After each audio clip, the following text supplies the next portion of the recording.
In the ICU at 2 in the morning, a man in a wrinkled shirt knelt beside a woman who ruled a billion-dollar empire. His calloused fingers wrapped around her pale, motionless hand. The machines beeped their steady rhythm while fluorescent lights hummed overhead. Marcus Hayes, a single father who had spent 3 years as her invisible assistant, finally said the words he had buried for 1,000 silent days. "Please don't die." His voice cracked in the sterile air. "You're the one I've loved all along." He didn't know she could hear him, every single word. Victoria Thornfield, the CEO who never let anyone close, was trapped inside her own body, listening to the only confession of love she had ever received that meant something real. 12 hours earlier, the alarm clock in Queens had been silent. Marcus woke at 4:53, 7 minutes before it was supposed to ring. 4 years of this routine had trained his body to steal those quiet moments before the world demanded everything from him. The small apartment held the amber glow of street lamps painting stripes across the ceiling. He lay there for exactly 30 seconds, counting his breaths, before swinging his legs over the edge of the bed. The floorboards creaked beneath his feet as he moved toward the kitchen, careful to avoid the spot near the bathroom door that always groaned too loud. On the dresser, Elena's photograph caught the light. She smiled out at him, blonde hair catching sunlight from a day 3 years dead. He paused, touched the frame with 2 fingers. "You told me I'd know when I met the right person." The words came out as a whisper. "But how can I love someone who doesn't even see me?" In the kitchen, Marcus moved with the precision of a man who had memorized every inch of his domain. He cracked 2 eggs into a bowl, whisked them with a fork until they turned pale yellow, and poured them into a pan already warming on the stove. The bread went into the toaster. The orange juice came out of the refrigerator. Every motion deliberate, efficient, born from 4 years of doing this alone. 4 years since Elena had closed her eyes for the last time, her hand growing cold in his while their 3-year-old daughter slept in the next room, unaware that her world was about to shatter. Marcus had rebuilt that world piece by piece, egg by egg, morning by morning. It was the only way he knew how to keep going, the only way to honor the promise he had made to Elena in those final moments. Her voice echoed in his memory, weak but insistent. "Promise me you'll love again. Lily needs a mother. You need someone."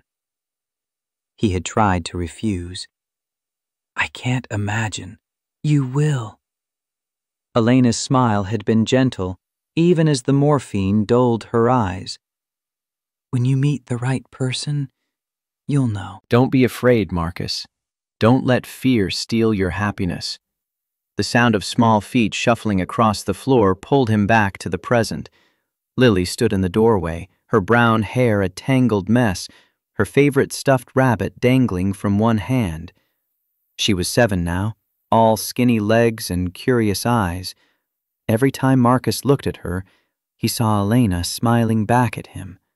The shape of her nose, the way she tilted her head when she was thinking, the stubborn set of her jaw when she decided something mattered. Lily yawned, rubbed her eyes with her free hand, and shuffled toward the kitchen table without a word. She wasn't a morning person, his daughter, but she had learned to be present anyway, because that was what their little family did. They showed up for each other no matter what. Marcus slid the scrambled eggs onto a plate, added 2 slices of toast with just a thin layer of butter the way she liked it, and set it in front of her. He poured a glass of orange juice, placed it beside the plate, and then sat down across from her with his own cup of coffee. They ate in comfortable silence, the kind that only exists between people who have learned to read each other without words. When Lily finished, she looked up at him and smiled. a small, private smile that was just for him. "Thanks, Daddy." Those 2 words were enough to make everything else worth it. Marcus reached across the table and squeezed her hand. "Always, sweetheart. Now go get dressed. We need to leave in 20 minutes. Lily's question came as she was halfway to her room. "Daddy, what does love at first sight mean?" Marcus paused, coffee cup halfway to his lips. "Where did you hear that?" "The Disney movie yesterday. The princess saw the prince and loved him right away." She clutched her rabbit tighter. "Did you love Mommy at first sight?" The question landed like a stone in still water. Marcus set down his cup carefully. "No, sweetheart. Real love grows slowly, like a garden. It takes time, attention, care." Lily considered this with the seriousness only a 7-year-old could muster. "That sounds better than the movie." "It is better, baby." The irony wasn't lost on him. He had loved Victoria Thornfield from the first day he walked into her office, but it had taken 3 years to admit it even to himself. The drive to school took 15 minutes when traffic was light, 25 when it wasn't. This morning fell somewhere in between, and Marcus used the time to run through his mental checklist for the day. Drop Lily at school, get to the office by 7, prepare Victoria's schedule, her coffee, her briefing materials, anticipate her needs before she knew she had them. 3 years he had worked as her executive assistant, and in that time he had learned to read Victoria Thornfield the way a sailor learns to read the sky. He knew when a storm was coming by the set of her shoulders. He knew when to speak and when to remain silent by the rhythm of her typing. He knew that she took her coffee at exactly 140 degrees, that she preferred her reports organized by priority rather than chronology, that she never ate breakfast, but always crashed around 2 in the afternoon if no one reminded her to eat lunch. These were the small details that made up his devotion, the invisible threads that connected him to a woman who barely knew his name. Lily chattered about her upcoming science project as they drove, something about volcanoes and baking soda, and how she wanted to make the biggest explosion in class history. Marcus listened with half his attention, while the other half wandered where it always wandered these days. To a corner office on the 47th floor, to a woman with auburn hair and green eyes, who moved through the world like she was made of steel and ice. Victoria Thornfield had built her real estate empire from nothing, had clawed her way up from a childhood she never spoke about, and had surrounded herself with walls so high that no one could see over them. But Marcus had spent 3 years standing just outside those walls, and sometimes in unguarded moments, he caught glimpses of what lay behind them. A flash of loneliness in her eyes when she thought no one was watching. The way her shoulders tensed when her phone rang and the caller ID showed her mother's name. The exhaustion she tried so hard to hide beneath her perfect makeup and sharper tongue. He saw all of it. He loved all of it. And he had never said a word. He pulled up to the school and Lily unbuckled her seatbelt, grabbed her backpack, and leaned over to kiss his cheek. "Love you, Daddy." Marcus caught her hand before she could escape. "Love you more, Lily girl. Mrs. Patterson will pick you up today, okay? I might be late." Lily nodded, used to this arrangement by now. Then she was gone, swallowed by the stream of children flowing toward the building. Marcus watched until she disappeared through the front doors, her brown ponytail bouncing with each step. Then he put the car in drive and headed toward Manhattan. The elevator doors opened on the 47th floor at 6:58, and Marcus stepped out into the hushed elegance of Thornfield Realty Group's executive suite. The reception desk was empty, would be for another hour, but Marcus had his own key card and his own routines. He moved through the silent office like a ghost, flipping on lights, checking the conference room to make sure the chairs were aligned and the water glasses were clean. In the small kitchen adjacent to Victoria's office, he prepared her coffee with the same care a chemist might use to mix volatile compounds. He had learned the hard way that this mattered more than anything else he did all day. 3 years ago, he had made the coffee too hot.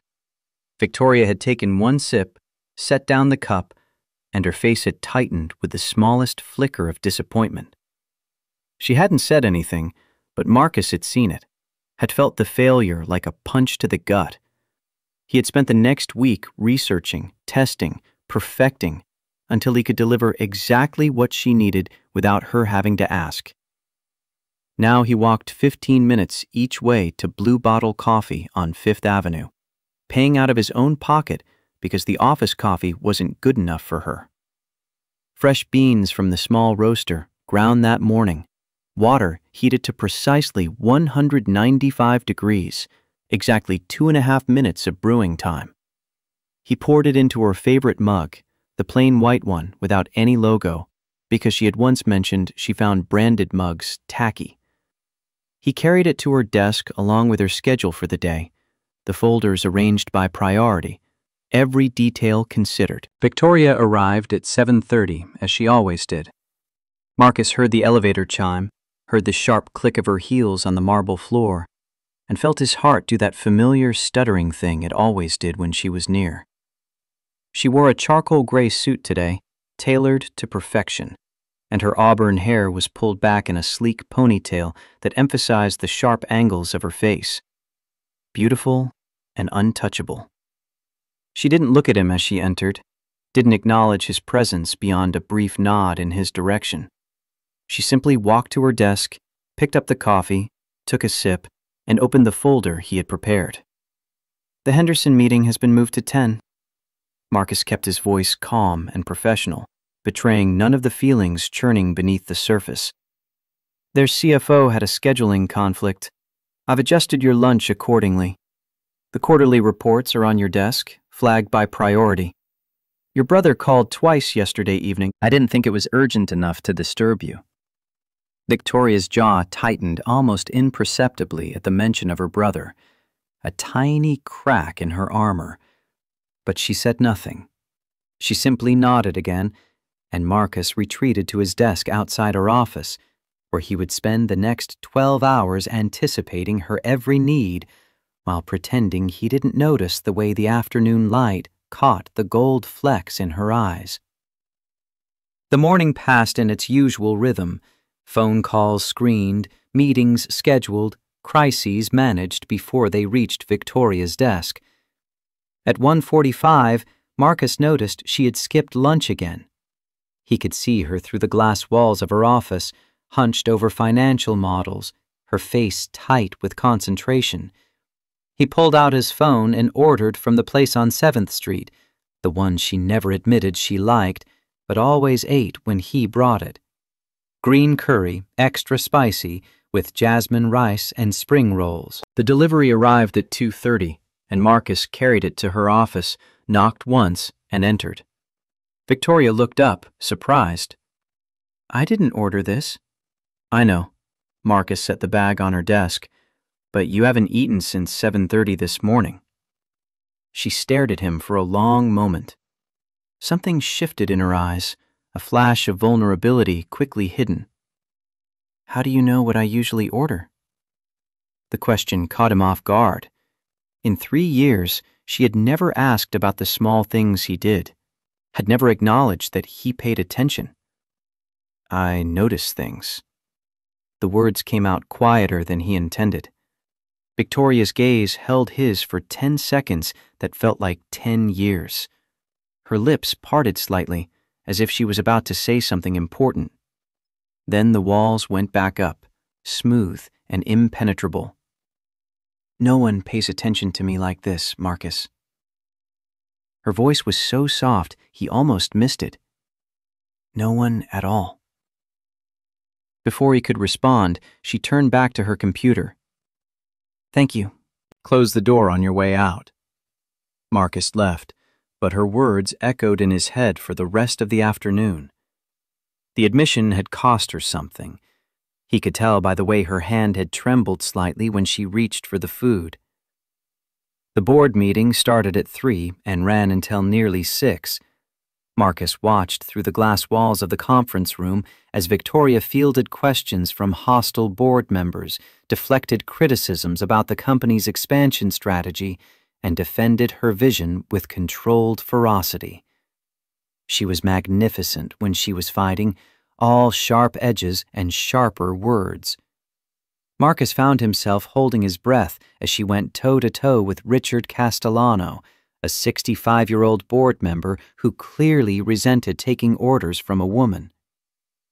"Sweetheart, maybe you should reconsider the timeline." Victoria's voice cut through the room like ice.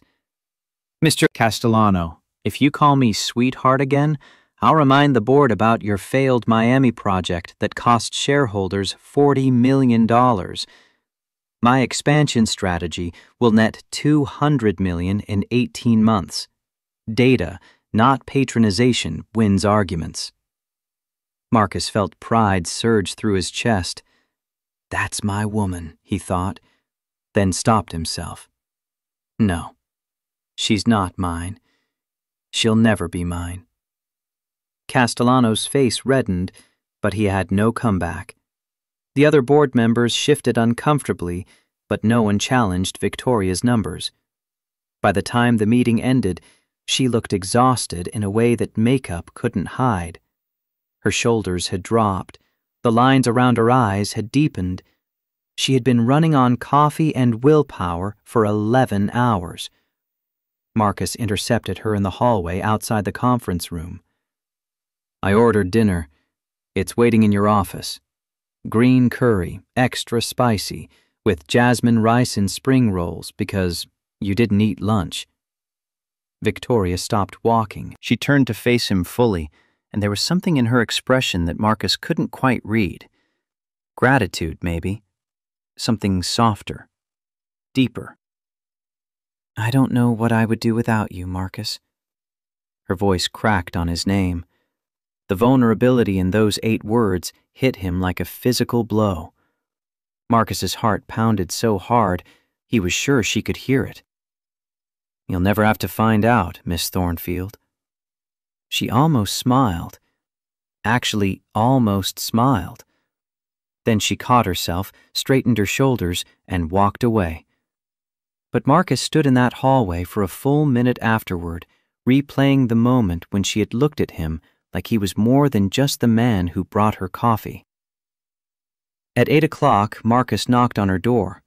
She was still hunched over her laptop, still wearing that exhausted expression she thought no one could see. "I'm heading out, unless you need anything else." Victoria looked up, and for just a moment, Marcus saw something vulnerable flash across her face. She looked lonely, desperately lonely, sitting in her beautiful office surrounded by everything she had built and no one to share it with. "Actually," her voice wavered slightly, "my car is in the shop. Would you mind driving me home? I don't want to deal with a rideshare tonight." Marcus nodded, trying to keep his face neutral despite the way his heart had started racing. In 3 years, she had never asked him to drive her anywhere, had never asked for anything personal at all. "Of course. I'll pull the car around." The drive started in silence, the kind of heavy quiet that comes when 2 people have too much to say and no idea how to begin. They were 20 minutes in when Victoria finally spoke, her voice so soft he almost missed it. "Do you ever get tired of it? Taking care of everyone else? Putting yourself last?" Marcus considered the question as he navigated the evening traffic. The truth was complicated, layered with grief and duty and love, all tangled together. "I have a daughter. She's 7. Her name is Lily." He heard Victoria's sharp intake of breath. When he glanced over, she was staring at him with genuine shock written across her face. "You have a daughter? I didn't know that." The words hung in the air between them. Not an accusation, but a simple statement of fact that spoke volumes about the distance she kept from everyone. You never asked. Marcus kept his voice gentle, without judgment. Silence filled the car again, but it felt different now, charged with something neither of them could name. Tell me about her. Victoria's voice was barely above a whisper. Tell me about Lily.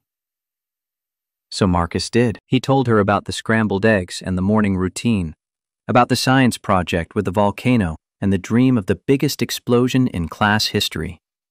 He told her about Elena, about the cancer that had stolen her away, about learning to be both mother and father to a little girl who deserved so much more than he could give her. He told her more than he had told anyone in 4 years, because something about the darkness and quiet of the car made it feel safe, made it feel like the words wouldn't shatter everything if he let them out. Victoria listened without interrupting, her usual armor falling away piece by piece. When he finished, she was quiet for a long moment.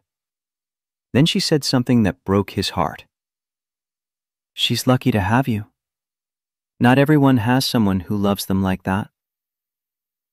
There was such longing in her voice, such naked hunger for something she had never had. Marcus opened his mouth to respond, to tell her that she deserved that kind of love too, but he never got the chance. The truck came from nowhere, a massive semi that had run the red light and was barreling toward them. Marcus saw it bearing down on the passenger side where Victoria sat, and he did the only thing he could. He wrenched the wheel hard to the left, trying to put himself between her and the impact. The truck hit them anyway, clipping the rear passenger side and sending the car spinning. Glass shattered in an explosion of sound. Metal screamed as it twisted. Marcus felt something crack in his chest as the airbag deployed, slamming into him with brutal force. The world became a chaos of noise and pain and terror. His last conscious thought was of Victoria. He turned his head, saw blood on her temple, saw her eyes closed, her body limp against the deployed airbag. Then everything went black. When Marcus opened his eyes, he was lying on asphalt surrounded by flashing lights. His head was pounding, his ribs screamed with every breath, but all he could think about was Victoria. He pushed himself up despite the pain, looked toward the wreckage of his Honda. The passenger side was destroyed, crumpled inward like paper. Emergency workers were lifting Victoria onto a stretcher, her face pale and still, her auburn hair matted with blood. A paramedic tried to push Marcus back down. Sir, you need to stay still. Victoria. His voice came out as a rasp. Is she? The woman in your car is being taken to Mount Sinai. You need to let us check you out. But Marcus couldn't lie still, couldn't rest until he knew Victoria was alive. He let them load him into the ambulance, let them check his vitals and clean the gash on his forehead. But his mind was already at the hospital, already sitting beside her bed. At Mount Sinai, they told him he had bruised ribs, a mild concussion, and needed 15 stitches on his forehead. He refused to stay in his room. A nurse named Patricia, who had kind eyes and gray hair, finally took pity on him. The woman you came in with is in the ICU. Traumatic brain injury. She's in a coma. The words hit Marcus like another collision. A coma? Will she wake up? Patricia's expression was carefully neutral. The doctors don't know. Could be days, weeks. Sometimes patients don't wake up at all. Marcus called Mrs. Patterson from a payphone in the hallway, his hands shaking so badly he could barely dial. There was an accident. I'm okay, but I need to stay at the hospital. Can you... Mrs. Patterson's warm voice cut him off. Say no more, dear. Lily's asleep in my guest room. You take care of your lady friend. She's not my Marcus Hayes.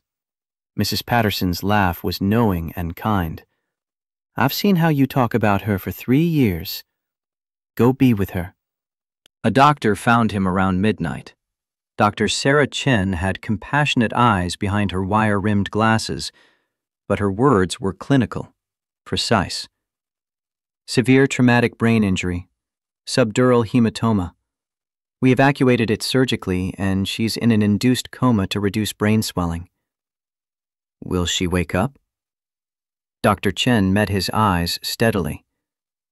We don't know. But you saved her life.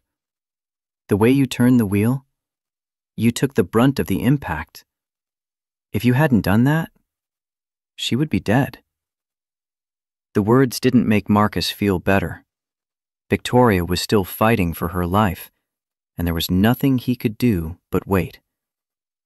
Around 1 a.m, a nurse bent the rules and wheeled Marcus to Victoria's ICU room. She looked smaller somehow, lying among the tubes and wires and machines that breathed for her. Her face was pale, her auburn hair dark against the white pillow, and she was so still it terrified him. Marcus took her hand in his, careful not to disturb the IV line. Her skin was cool, her fingers limp in his palm. I don't know if you can hear me. His voice was barely above a whisper. The doctors say coma patients sometimes can, so I'm going to talk to you. He took a deep breath, and then he said the things he had kept locked inside for 3 years. My wife's name was Elena. She died 4 years ago from cancer. Lily was only 3. I remember sitting by her bed, just like this, holding her hand, praying for a miracle that never came. His throat tightened with the memory, but he pushed through. After she died, I didn't think I could ever feel that way about anyone again. Didn't think I had the right to even try. And then I started working for you, and everything changed. Marcus looked at Victoria's still face, at the machines keeping her alive, and let the truth pour out. I never meant to fall in love with you. It just happened. I started noticing things. The way you rub your temples when you're stressed, the way your voice gets softer when you're tired, the way you look out the window sometimes like you're searching for something you lost. He squeezed her hand gently. I know you don't see me. I know I'm just the guy who brings your coffee. But I see you, Victoria. I've always seen you. His voice broke on the next words. And I love you. I've loved you for 3 years. Inside the darkness of her own mind, Victoria Thornfield was drowning. She was trapped between consciousness and oblivion, aware but unable to respond, locked in a prison of her own paralyzed body. And then she heard it. A voice, low and gentle and achingly familiar. Marcus. She wanted to scream that she could hear him, wanted to tell him she was still there, still fighting, still listening to every word. But her body wouldn't obey. She could only listen as he confessed his love, as he laid bare 3 years of devotion she had been too blind to see. No one had ever loved her. Not like this, not without wanting something in return. Her father had left when she was 12, choosing a new family over the daughter who wasn't good enough. Her mother had taught her that emotions were weakness, that needing others was failure. Her brother saw her success as a personal insult. She had learned early that love was conditional, that people leave when you need them most. So she had stopped needing anyone, built her company, her empire, her walls, and convinced herself that success was enough. But sitting in that darkness, listening to Marcus talk about his daughter and his wife and the life he had built after losing everything, Victoria finally understood how wrong she had been. Marcus had lost so much, but he still had love. He still had hope. He still had room in his heart for more. And he was offering it all to her, this woman who had never even thanked him for 3 years of kindness. Victoria's heart shattered and rebuilt itself in the space of his confession. She tried desperately to move a finger, blink an eye, do anything to let him know she heard him. But the drugs and the injury held her trapped. All she could do was listen and hope that somehow, someday, she would get the chance to tell him the truth, that she had been loved all along by a man who saw her when she couldn't even see herself. Marcus came every night for the next 4 days. He worked out a system with Mrs. Patterson, who had unofficially adopted both him and Lily in the wake of the accident. Each afternoon, he would pick up Lily from school and spend a few hours with her, helping with homework and making dinner and reading bedtime stories about princesses and brave knights. Then he would drive to the hospital and sit beside Victoria's bed until the early hours of the morning, talking to her, telling her about his day, about the life waiting for her if only she would wake up. On Wednesday night, he described Lily in detail. She's so much like her mother. Smart, curious, brave. She asks questions about everything, wants to know how the world works. He paused, then continued more quietly. Elena made me promise to find love again. I refused. Told her I couldn't imagine feeling that way about anyone else. But then you walked into my life, and Elena was right. When you meet the right person, you know. On Thursday night, he talked about the first day they met. 3 years ago, you interviewed me for this position. You asked why you should hire me. I said, because I pay attention to details others miss. You smiled, actually smiled, and said, "We'll see." Marcus laughed softly at the memory. That first week, I learned everything about you. Your coffee order, your work rhythms, the way you hate small talk. I learned you work hardest when you're avoiding something painful. Usually your mother's calls. His voice dropped lower. I fell in love watching you fight for your dreams, watching you refuse to break no matter how hard they pushed. You're the strongest person I've ever known, Victoria, and I need you to be strong one more time. I need you to wake up. On Friday night, Mrs. Patterson brought Lily's drawing to the hospital. Marcus pinned it to the wall where Victoria would see it if she opened her eyes. 3 figures holding hands in front of a house with a heart-shaped door. A man with brown hair, a little girl with a ponytail, and a woman with orange hair wearing a golden crown. Lily drew this for you. She calls you Daddy's sleeping princess. She's waiting to meet you, Victoria. She drew us as a family. Me, her, and you. Marcus's voice broke completely. She's already claimed you. Already loves you without even knowing you. Because children see the truth faster than adults. They see what matters. He buried his face in his hands, shoulders shaking. Please wake up. I can't lose you. Not when I just found you. Not when we could have something real.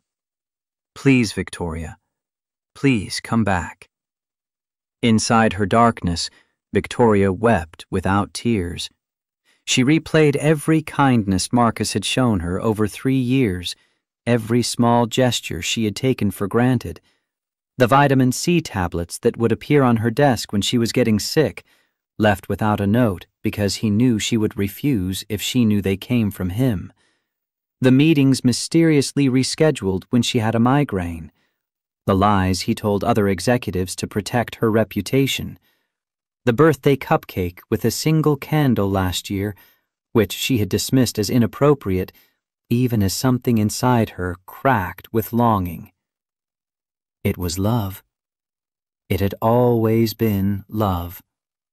Every moment, every gesture, every small act of care. Marcus had been loving her all along, and she had been too afraid to see it. Memories of her childhood surfaced unbidden. Her mother's cold voice. "Stop crying, Victoria. Winners don't cry. Your father left because you were weak. Love is for fools. Build your empire alone." She had internalized those lessons so deeply that she couldn't recognize love when it was right in front of her, had built walls so high she couldn't see over them to the man standing on the other side, waiting patiently for her to notice him.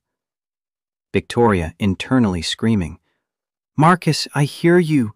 I love you too. Please don't give up on me." But the words stayed trapped inside while her body remained still and unresponsive. On Saturday night, Marcus sat beside Victoria's bed as he had every night before, but tonight felt different, heavier. He knew her family was coming tomorrow, knew they might not let him stay. He held her hand and spoke quietly. "Tomorrow your family arrives. I don't know if they'll let me stay. Your mother, your brother, I've heard you talk about them. I know they're not kind." Marcus squeezed her hand gently. "But tonight, I need to tell you something. If you wake up, if you give me a chance, I'll spend the rest of my life showing you what love really means. Not the conditional love you grew up with, not the kind that leaves or manipulates or hurts." He leaned close, his forehead almost touching hers. Real love. The kind that stays. The kind that sees you at your worst and loves you more, not less. The kind that makes scrambled eggs every morning and doesn't need thank yous because taking care of you is the privilege, not the burden. His voice dropped to barely a whisper. "Please, Victoria.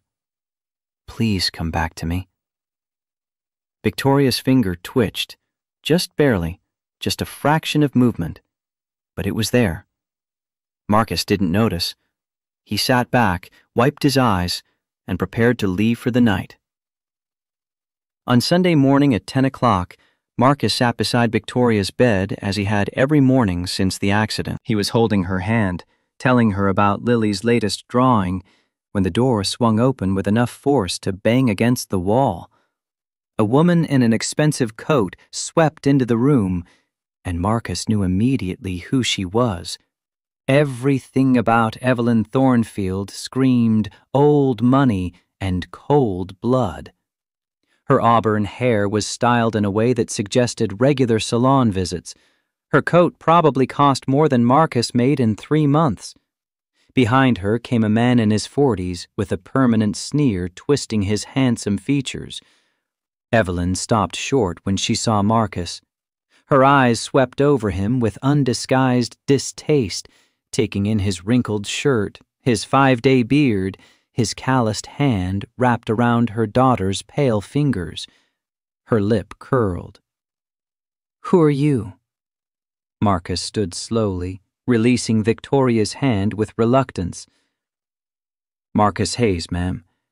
I'm Victoria's executive assistant. I was driving when the accident happened. I wanted to make sure she wasn't alone." Sterling Thornfield stepped forward, positioning himself between Marcus and the bed like a guard dog defending territory. "Her family is here now. You can leave." Inside her mind, Victoria screamed. She could hear her mother's cold voice, the same voice that had told her she was worthless throughout her childhood.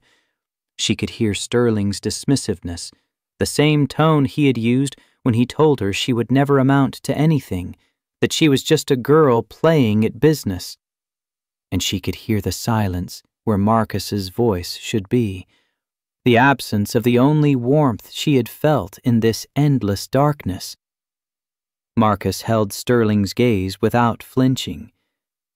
"In 3 years of working for your sister, I have never seen either of you show up for her." Evelyn's face flushed with anger. "How dare you!" Marcus's voice remained steady. "Not for late nights at the office when she worked until midnight. Not for holidays when she sat alone in her apartment. Not for her birthday, which she spent in that same office because she had nowhere else to go and no one to celebrate with." He took a step forward. "So forgive me if I thought she might want someone here when she woke up. Someone who actually cares whether she lives or dies." Sterling's face darkened with rage.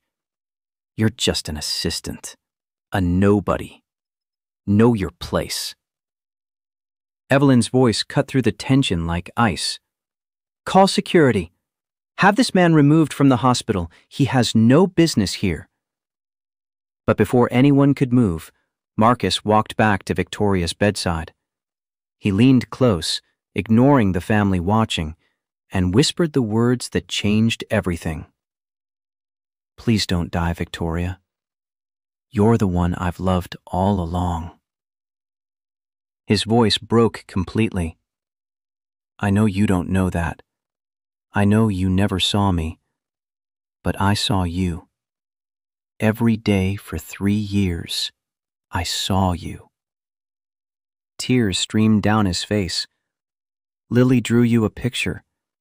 She calls you the sleeping princess. She's waiting to meet you. I'm waiting for you." He straightened up, preparing to leave, to let security escort him out. "Please, Victoria, please come back." And then he felt it, fingers tightening around his hand, weak, trembling, but unmistakable. Marcus spun around. Victoria's eyes were open, unfocused and glassy, but present, looking directly at him. Her lips moved, and the raspy voice that emerged was the most beautiful sound he had ever heard. "Don't go." The room erupted into chaos. Alarms blared, nurses rushed in. Dr. Chen was paged overhead. Evelyn and Sterling stood frozen in shock while medical staff swarmed around Victoria's bed. Marcus dropped to his knees, tears streaming down his face. "You're awake. Oh God, you're awake." Victoria's eyes never left his face. Her fingers still gripped his hand with what little strength she had, and she whispered 2 words that made his heart soar and break at the same time. "Heard everything." Doctors swarmed around Victoria's bed, checking vitals, testing responses, murmuring medical terminology that sounded like a foreign language to Marcus. Dr. Chen appeared within minutes, her face a mixture of professional composure and genuine amazement. "Victoria, can you tell me your name?" The words came out hoarse, barely audible over the beeping machines. "Victoria Thornfield. Do you know where you are?" "Hospital." "Do you remember what happened?" Victoria's eyes flicked to Marcus. "Car accident. Marcus saved me." Dr. Chen turned to her team, rattling off instructions about scans and tests and monitoring protocols. But Marcus couldn't hear any of it. All he could see was Victoria's green eyes locked on his, filled with something that looked like desperation and hope tangled together. Evelyn pushed forward, her voice sharp with maternal authority that rang false even as she deployed it. "Victoria, darling, we've been so worried." Victoria's eyes hardened in a way Marcus had seen her use in boardrooms. "No, you haven't." Sterling tried next, his tone dripping with false concern. "Vic, we came as soon as we heard." 6 days. Victoria's voice was getting stronger with each word. "I've been here 6 days." She turned her head toward Marcus, and the effort clearly cost her. How long were you here? Marcus's throat tightened. Every night. Something shifted in Victoria's expression. Relief, maybe, or validation. She looked back at her mother and brother, and her next words came out with the same steel Marcus had heard her use to eviscerate Richard Castellano. Leave. I need to talk to Marcus. Alone. Evelyn's mouth opened to protest. Victoria, you're not thinking clearly.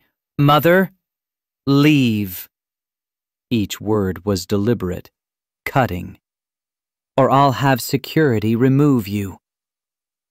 The threat hung in the air for a long moment. Then Evelyn gathered what remained of her dignity and swept toward the door, Sterling following after one last contemptuous look at Marcus. The door closed behind them with a decisive click. The medical team continued their work for another 15 minutes before Dr. Chen finally shooed them all out, promising to return in an hour for more comprehensive testing. Then it was just Marcus and Victoria, alone for the first time since she had opened her eyes. The silence stretched between them, heavy with everything they hadn't said in 3 years. Victoria spoke first, her voice still rough but gaining clarity. I heard every word, every night. Marcus felt the floor drop out from under him. You could hear me? She nodded weakly, and tears began to slide down her temples into her hair. Trapped. Couldn't respond, but I heard. Her hand tightened around his with more strength than before. Your voice kept me from drowning in the darkness. Marcus pulled the chair closer to her bed, sat down heavily. His ribs protested the movement, but he ignored the pain. Nothing mattered except the woman in front of him, awake and alive, and looking at him like he was the only solid thing in a shifting world. 3 years, Marcus. 3 years you loved me. Victoria's voice cracked. And I was too blind to see. You see me now.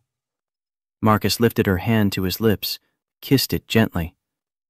That's all that matters. Victoria closed her eyes, more tears escaping. I've spent my whole life building walls, terrified of being hurt. She opened her eyes again, and Marcus saw raw vulnerability there that took his breath away. But those walls just made me alone. Her fingers curled around his. You saw through them.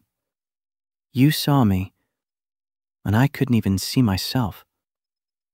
Marcus wanted to tell her everything, wanted to pour out 3 years of observations and small moments and the way his heart had learned to beat in rhythm with her presence. But the exhaustion in her face stopped him. You need to rest. Stay? The word came out small, almost childlike. Always. Victoria's eyes drifted closed, her breathing evening out into the steady rhythm of sleep. Marcus sat there holding her hand, watching her chest rise and fall, and allowed himself to believe for the first time that this might actually be real. The next 2 weeks passed in the blur of medical procedures and small victories. Victoria was transferred from the ICU to a neurological recovery unit on the 3rd day. Dr. Chen explained the road ahead with compassionate honesty. The good news is your cognitive function appears intact. The challenge is physical recovery. Victoria sat up in bed, though the movement clearly cost her. What does that mean?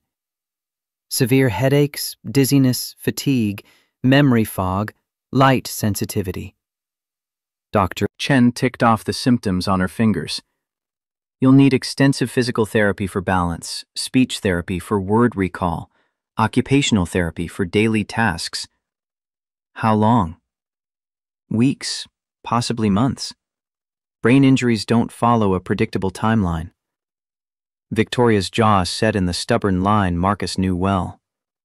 I run a billion-dollar company. I don't have months. Dr. Chen's expression softened. Miss Thornfield, you survived a traumatic brain injury. Your brain needs time to heal. Pushing too hard too fast could cause permanent damage. After the doctor left, Victoria turned to Marcus with frustration written across every line of her face. I ran a company. Now I can't walk 20 feet without getting dizzy. Marcus moved to sit on the edge of her bed. You survived something that kills most people. Give yourself grace. Grace doesn't run companies. No, Marcus took her hand. But delegation does. Rachel Morrison is handling the board. She's kept everything running smoothly. Victoria looked away, and Marcus saw shame flicker across her features. I don't know how to be weak. You're not weak. You're healing. He waited until she looked at him again. There's a difference.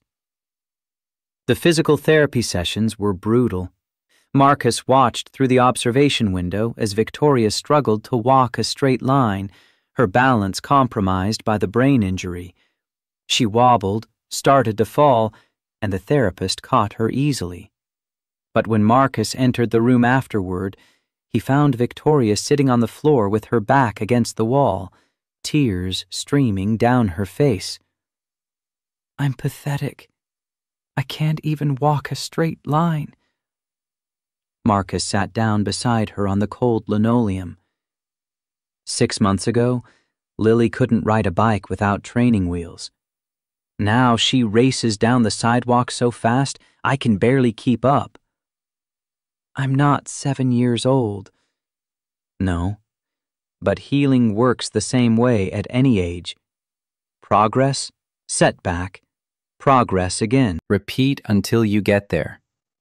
Victoria turned to look at him, her green eyes red-rimmed but searching. Why are you still here? I'm not the woman you fell in love with. The question landed like a punch. Marcus took a moment to gather his thoughts, to find the right words for something that mattered this much. Yes, you are. Strength isn't never falling. It's getting back up. It's loving when it's hard. It's staying. He reached over and wiped a tear from her cheek. I fell in love with your fight, Victoria. Your refusal to quit. And I'm watching you do exactly that right now. Fight to walk again. Fight to heal. Fight to come back. Even when I'm scared? Especially when you're scared. That's when it counts most. On Wednesday of the second week, Marcus brought Lily to visit. He had prepared his daughter carefully, explaining that Victoria was still recovering, that she might look tired or move slowly, that they needed to be gentle. But nothing could have prepared Marcus for the moment Lily walked into the hospital room. Victoria sat up straighter in bed, clearly nervous.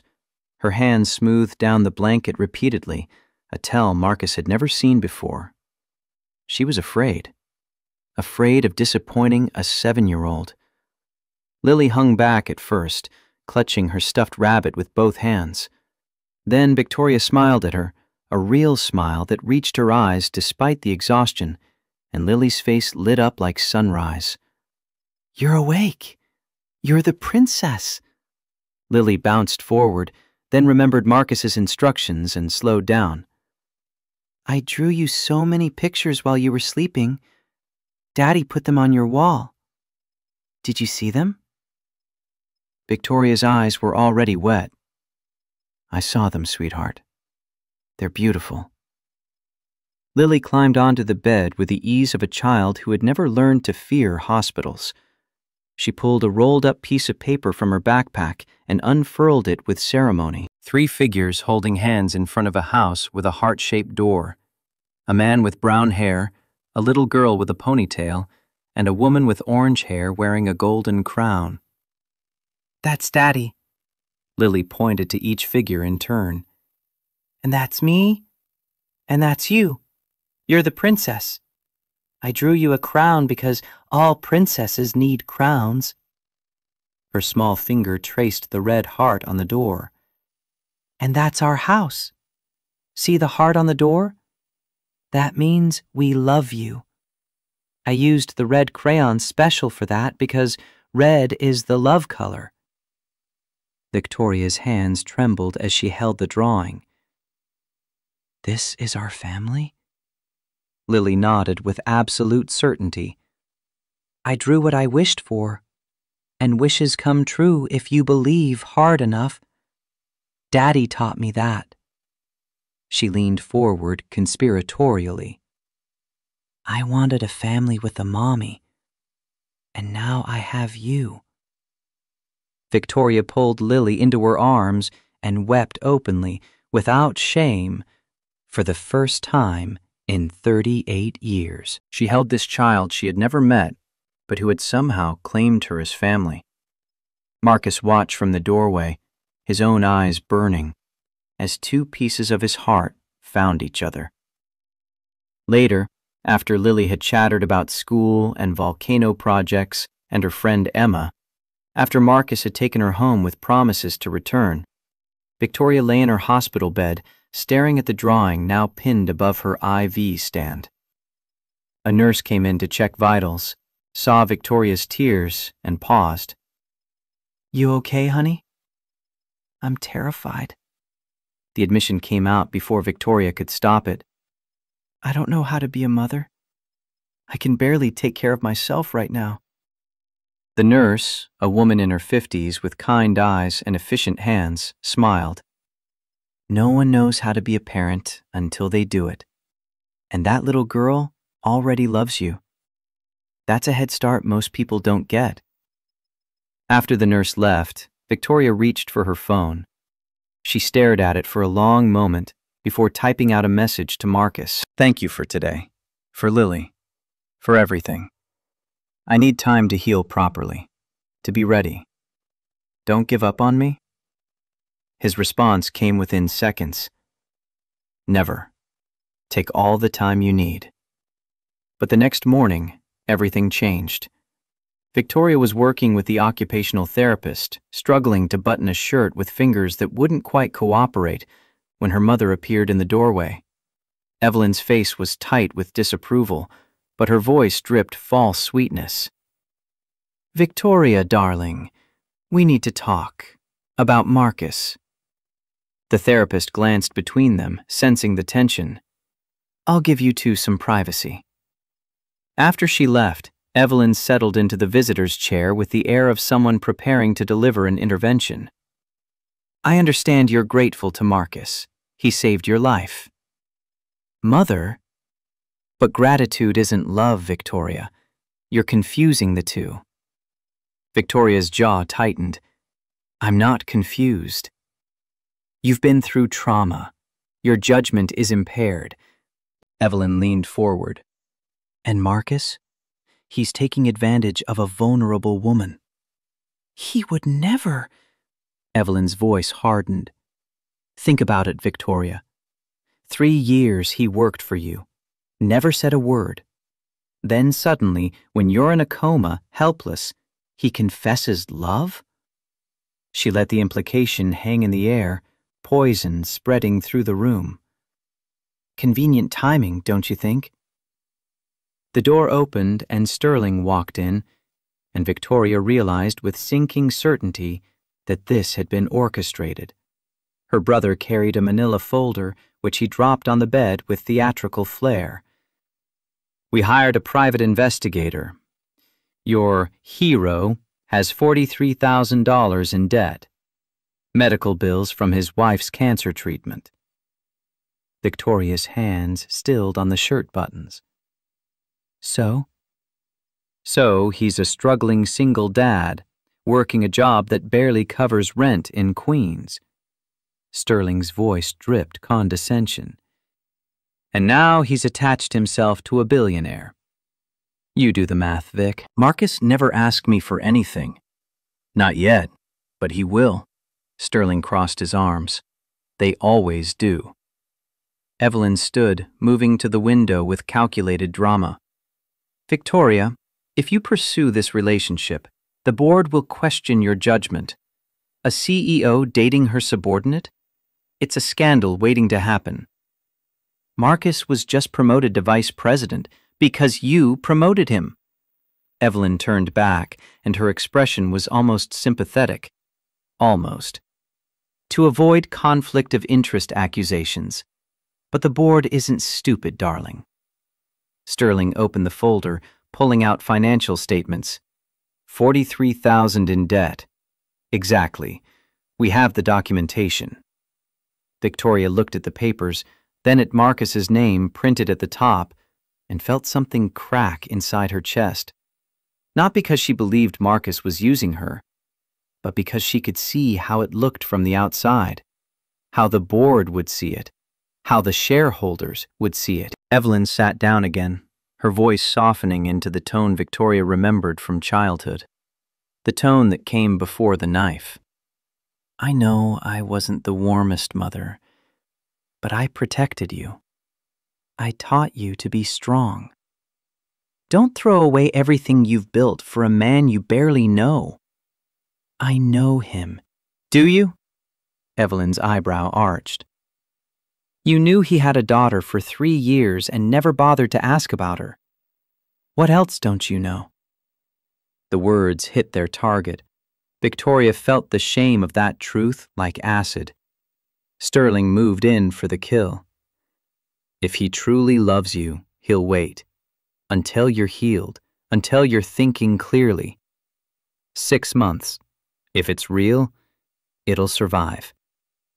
Evelyn delivered the final blow with surgical precision.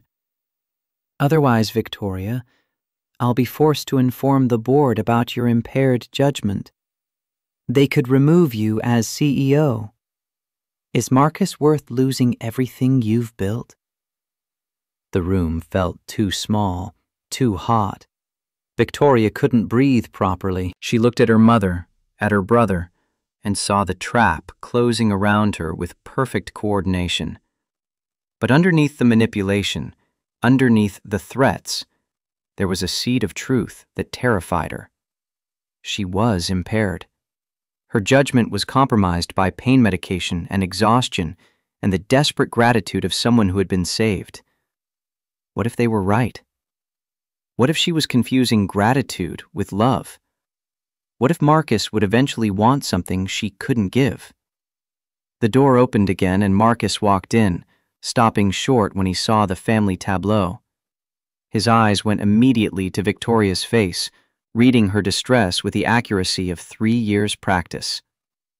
Is everything okay? Sterling's laugh was ugly. We were just discussing your convenient timing, Hayes. How you swooped in when Victoria was most vulnerable. Marcus's expression went carefully blank. I'll leave you to your family discussion. Marcus? Victoria heard the desperation in her own voice. But he was already moving toward the door. Evelyn stood, blocking his path for just a moment. If you truly care about my daughter, you'll give her space. Let her heal without your influence. Marcus looked past her to Victoria, and the pain in his eyes made Victoria want to weep. Victoria, I meant every word I said to you. But your mother's right about one thing. His voice was steady despite the devastation written across his face. You need space to heal, to think clearly. I'll step back, not because I don't love you, but because I do. He met Evelyn's gaze with unflinching directness. But if you hurt her, if you use this to control her, I will fight you with everything I have. Then he turned back to Victoria one last time. I'll be here when you're ready. Whenever that is. The door closed behind him, and Victoria stared at it with tears streaming down her face. Her mother and brother had won this round. They had planted doubt and fear and used her own insecurities against her. But as Sterling started to speak, started to say something smug about smart decisions, Victoria's grief transformed into something sharper. "Get out." Sterling blinked. "What?" "Get out. Both of you." Victoria's voice was ice over steel. "You've manipulated me my entire life, made me believe love was weakness, made me afraid of everyone who tried to care." Evelyn's face went pale. "Victoria, we're trying to protect—" "No!" Victoria pushed herself up straighter, ignoring the dizziness. "You're trying to control me, like you always have." She pointed at the door with a shaking hand. "But Marcus showed me the truth. Real love isn't control. It's not fear. It's not using someone's weaknesses against them. And I won't let you take that away from me." Sterling's face reddened. "You're making a mistake. The only mistake I made was listening to you for 38 years. Victoria's eyes burned. "You have 24 hours to leave New York, or I'll cut you both out of my will completely. And I'll make sure every board member knows exactly what you tried to do here." "Out." The word echoed in the suddenly silent room. Evelyn and Sterling stared at her for a long moment, shock and rage warring on their faces. Then they left, slamming the door hard enough to rattle the IV stand. Victoria sat alone in the aftermath, her whole body shaking with adrenaline and grief and fury. She had won. She had stood up to them, but Marcus was gone, and she didn't know if she could get him back. The next 2 weeks were the loneliest of Victoria's life. She threw herself into physical therapy with renewed determination, as if proving her body could heal would somehow prove her heart could too. The therapists praised her progress. Dr. Chen was cautiously optimistic about her recovery timeline, but at night, Victoria lay in her hospital bed staring at Lily's drawing and wondered if she had destroyed the best thing that had ever happened to her. Dr. Lyndon Nguyen, the psychologist assigned to help Victoria process the trauma, asked the question during their 3rd session. "Why did you send Marcus away?" Victoria had been expecting it, had been dreading it. "I need to know if my feelings are real, or if I'm just grateful."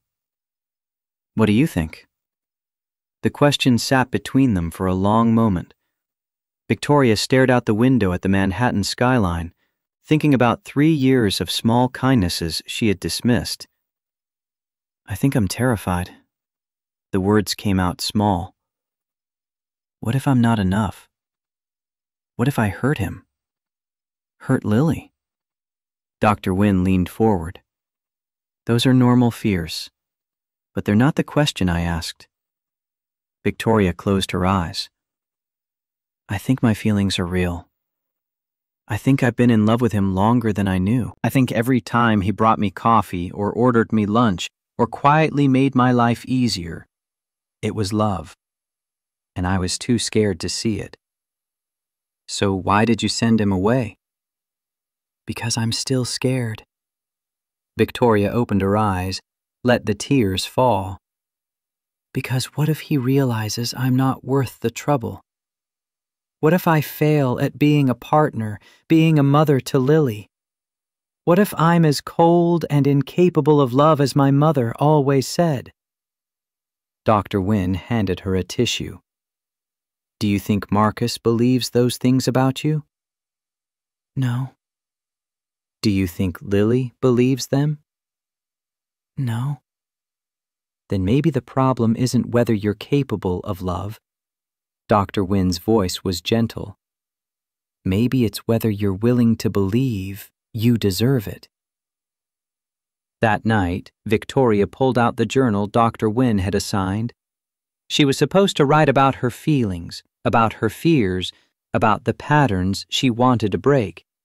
Instead, she found herself listing every kindness Marcus had shown her over 3 years. The coffee at precisely 140 degrees.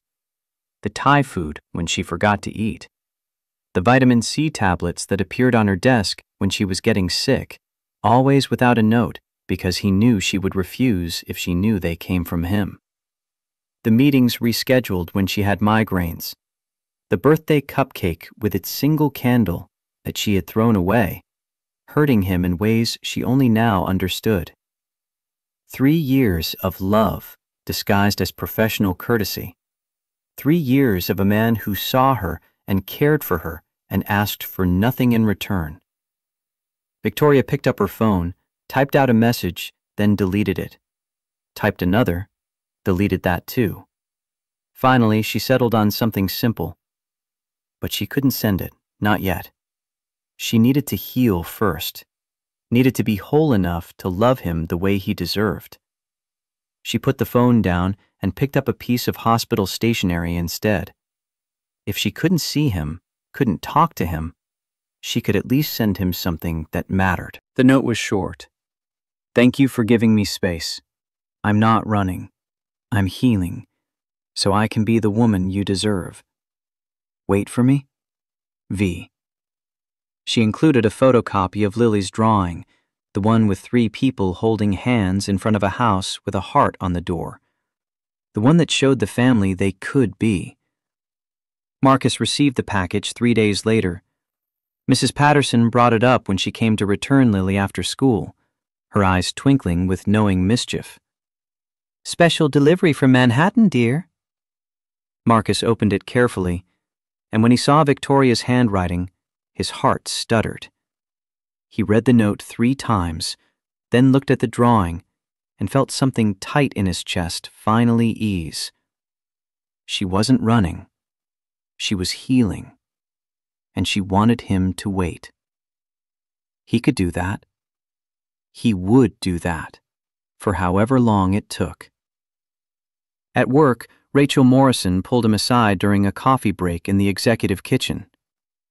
How is she? Getting stronger every day. Rachel studied his face with the perceptiveness that made her an excellent COO. And how are you? Marcus looked down at his coffee. Waiting. For what it's worth, I think she's lucky to have you. Rachel's voice was warm. I've known Victoria for 10 years. Never seen her happy until you came along. She's been through hell, and she's fighting her way back. Give her time, Marcus. She'll get there. At home, Lily asked questions Marcus didn't always know how to answer. When is Victoria coming home, Daddy? She's still healing, sweetheart. The doctors say she needs more time. Will she forget about us? The question punched through Marcus's composure. He pulled Lily onto his lap, held her close. No, baby, she won't forget. She's getting better so she can be ready to be part of our family. Promise? Marcus thought about the note in his pocket, about Victoria's words written in her careful handwriting. I promise. 5 weeks after the accident, Victoria was finally cleared to leave the hospital. Not to go home alone, Dr. Chen emphasized. Someone needed to monitor her for complications, help her with daily tasks, make sure she didn't push too hard, too fast. Rachel Morrison appeared in Victoria's hospital room the morning of discharge with a solution. You're staying with me. Guest room is ready. Physical therapist comes 3 times a week, and I cook a mean vegetable lasagna. Rachel, you don't have to. I know, but I want to. Rachel sat on the edge of the bed. You gave me a chance when no one else would. Let me return the favor. So Victoria moved into Rachel's brownstone in Brooklyn, a far cry from her sterile penthouse in Manhattan, but infinitely warmer. The guest room had soft lighting that didn't aggravate her headaches. The kitchen smelled like real food instead of takeout containers, and Rachel's 2 teenage daughters treated Victoria like a favorite aunt, chattering about school and friends and normal life. It was the first time Victoria had lived with other people since college, the first time she had experienced what a real family felt like. 3 days into her stay, Victoria asked the question that had been burning in her mind. Have you seen Marcus? Rachel looked up from the financial reports they were reviewing. At the office. He's doing well as VP. The board loves him. How is he personally? Heartbroken, but professional. Rachel's voice was gentle. He asks about you every day, wants to know if you're eating, sleeping, following doctor's orders. Victoria's throat tightened. I hurt him. You chose to heal first. That's not the same as hurting him. Isn't it? Rachel set down the reports and gave Victoria her full attention. Marcus loves you enough to give you space. That's rare, Victoria. Most men would have pushed, demanded answers, made it about them. But he's just waiting? Because he knows you're worth waiting for.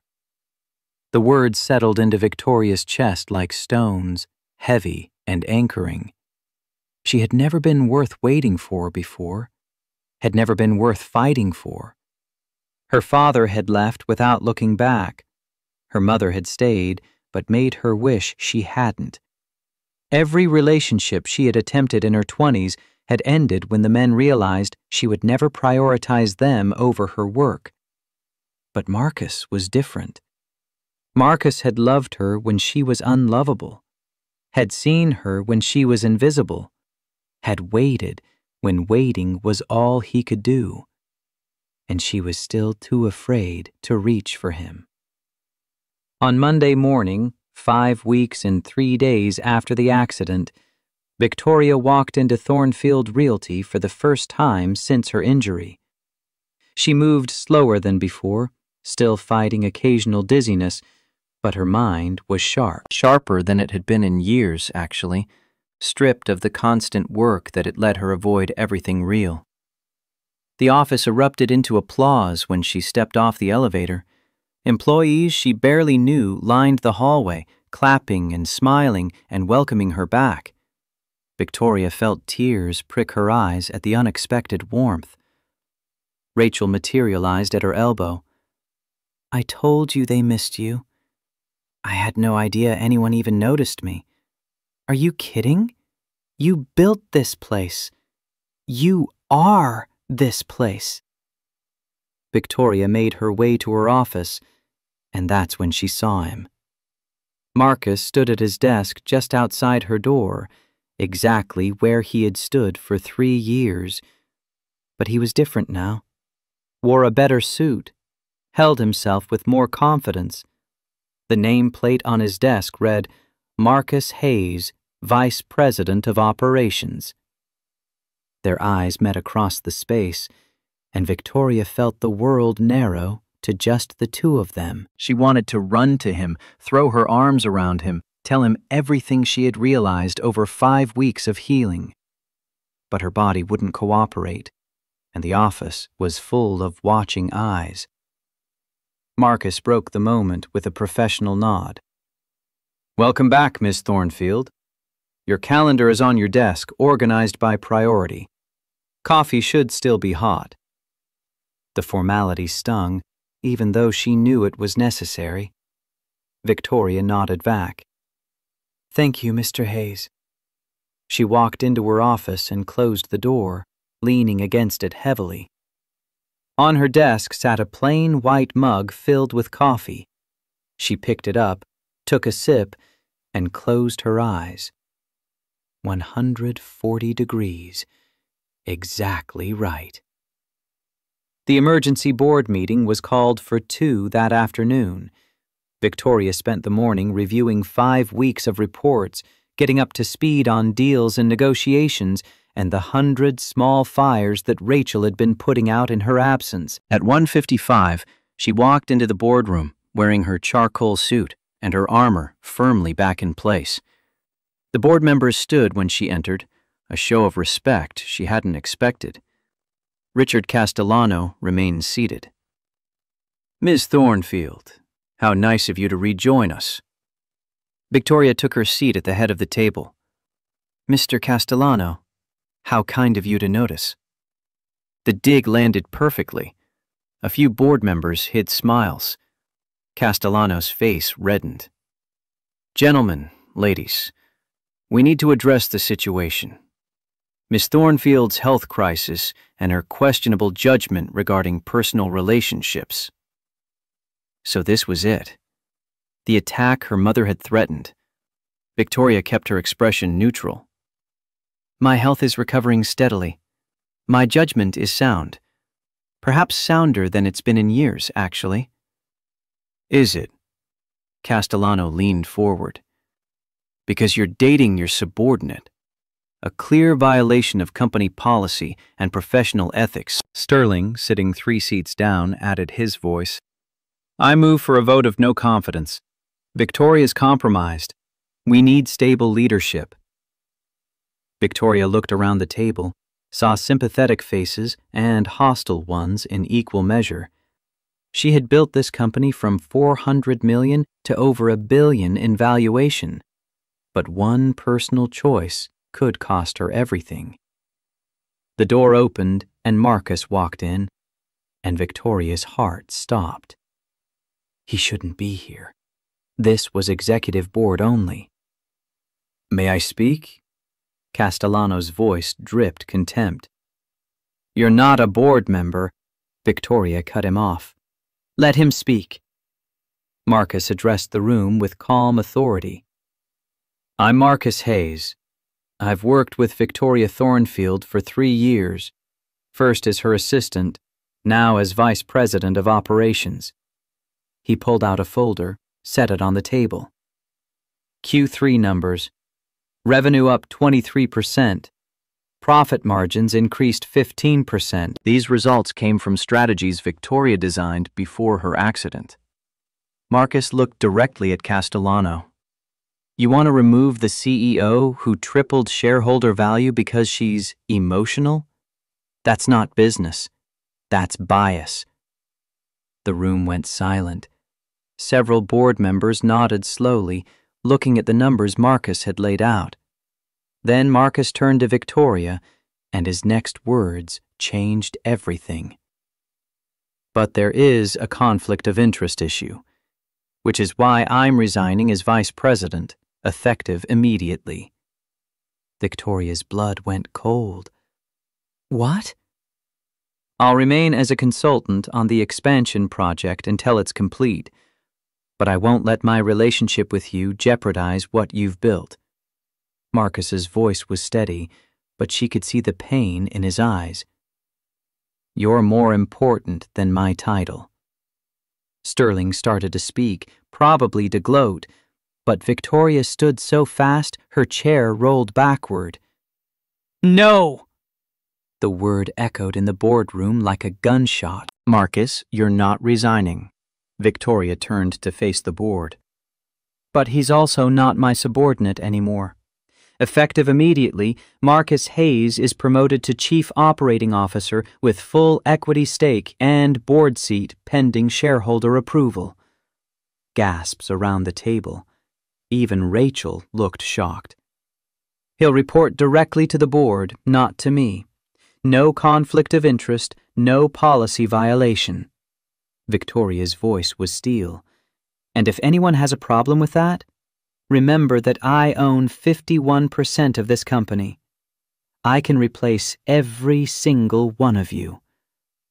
She leaned forward, hands flat on the table.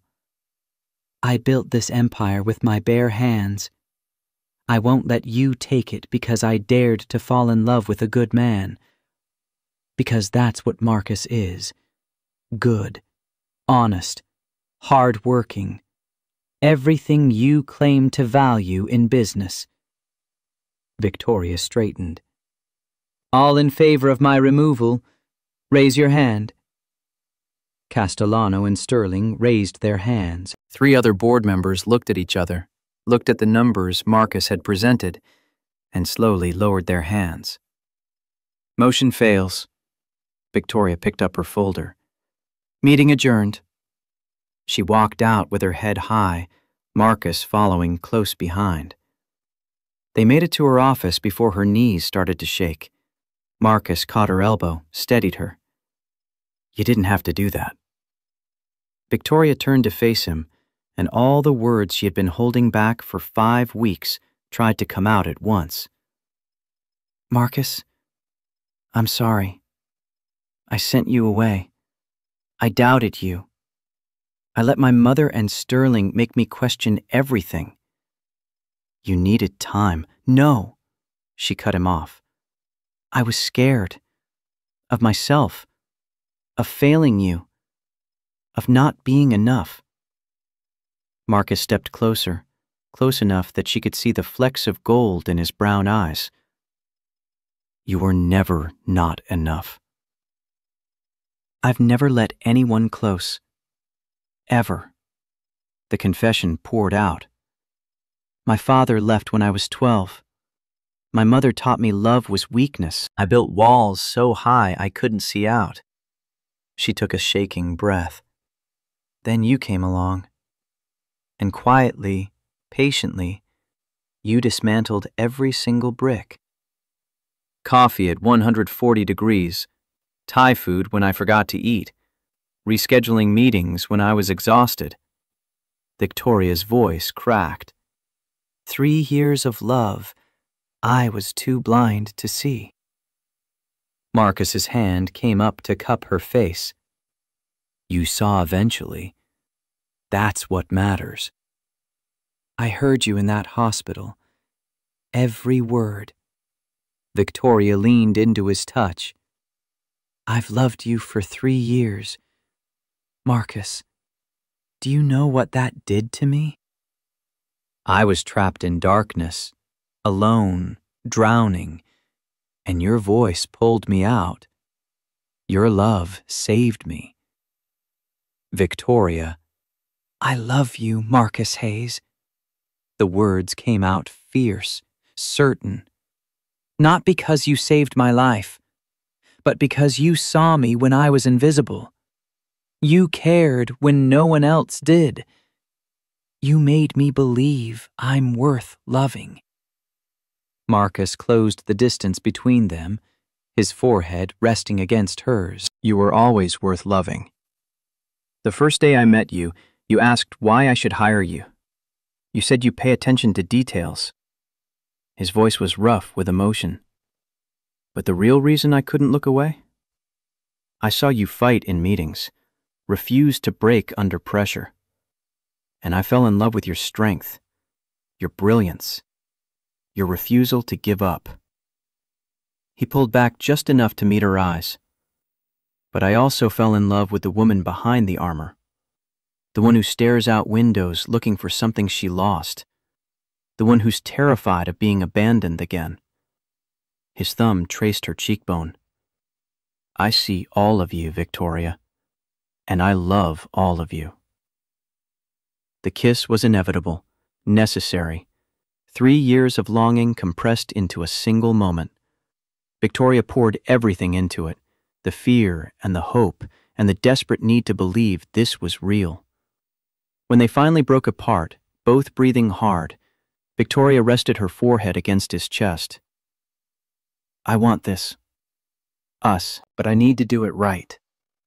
Her voice was muffled against his shirt. Lily deserves a mother who's ready. You deserve a partner who's whole. I'm still healing. Physically, emotionally. My brain still gets foggy. I still have headaches. I can't work 12-hour days anymore. Marcus's arms tightened around her. I'll wait as long as you need. No more waiting. Victoria pulled back to look at him. But slowly?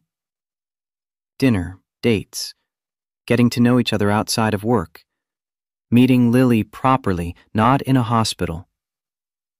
Building something real, something strong. Marcus smiled, and it transformed his whole face. I can do slow. And Marcus? About the COO promotion? It's real. You've earned it. Victoria managed a small smile of her own. But it also means we're equals now.